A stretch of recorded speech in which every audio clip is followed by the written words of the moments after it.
नमस्कार दोस्तों, बजट 2025 में मिडिल क्लास के लोगों को 3 बड़े बेनिफिट्स मिले हैं जो इस प्रकार से हैं। पहला बेनिफिट इनकम टैक्स से संबंधित है, दूसरा बेनिफिट टीडीएस से संबंधित है और तीसरा बेनिफिट इनकम टैक्स रिटर्न भरते समय होने वाली गलतियों से संबंधित है। एक एक करके तीनों बेनिफिट्स को डिटेल में समझते हैं। तो चलिए वीडियो को शुरू करते हैं। पहला बेनिफिट है इनकम टैक्स स्लैब से संबंधित।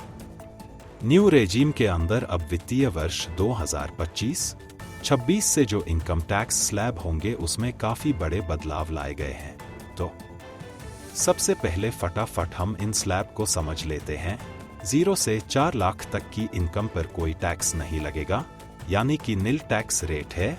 4 से 8 लाख की इनकम पर 5%, 8 से 12 लाख तक की इनकम पर 10%, 12 से 16 लाख तक की इनकम पर 15%, 16 से 20 लाख तक की इनकम पर 20%, 20 से 24 लाख तक की इनकम पर 25% और 24 लाख से अधिक इनकम होने पर 30% का टैक्स स्लैब रेट लगेगा।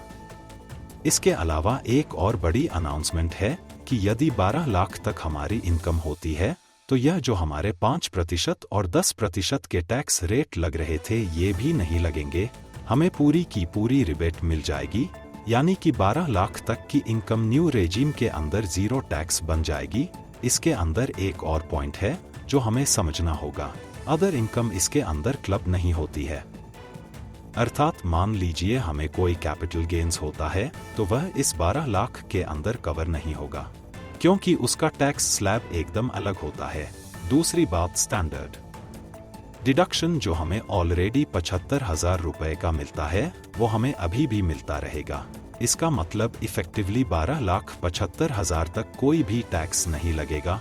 तो अगर हमारी because of other tax planning हमारी टोटल इनकम 12,75,000 के अंदर आ जाती है तो हमारा कोई भी टैक्स नहीं लगेगा।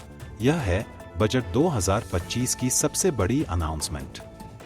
अब हम बात करते हैं दूसरे फायदे की, जो कि टीडीएस से संबंधित है।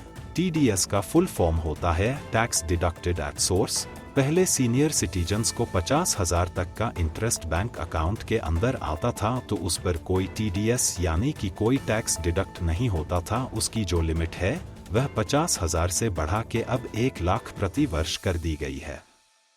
सिमिलरली जो हमारा किराया होता है, अगर हमें रेजिडेंशियल प्रॉपर्टी से किराया आता था वो 2,40,000 तक टीडीएस से बाहर होता था। उसकी लिमिट भी बढ़ा के अब 6 लाख तक की कर दी गई है, यानी कि 6 लाख तक अगर हमारा किराया आता है रेजिडेंशियल प्रॉपर्टी से तो उस पे कोई टीडीएस डिडक्ट नहीं होगा। अब हम बात करते हैं तीसरे फायदे की। तीसरी बात file updated income tax return से संबंधित है। अर्थात मान लीजिए इनकम टैक्स रिटर्न भरते समय हमसे कोई गलती हो जाती है तो उस पर 2 वर्ष तक कोई कार्यवाही नहीं होती थी। उसकी जो अवधि है अब से बढ़ा के 4 वर्ष तक कर दी गई है। मान लीजिए हमने इस असेसमेंट ईयर में जो आईटीआर भरा है उसमें अगर हमसे कोई गलती हो जाती है तो अब हम अपडेटेड रिटर्न्स अगले 4 साल तक भी भर सकते हैं।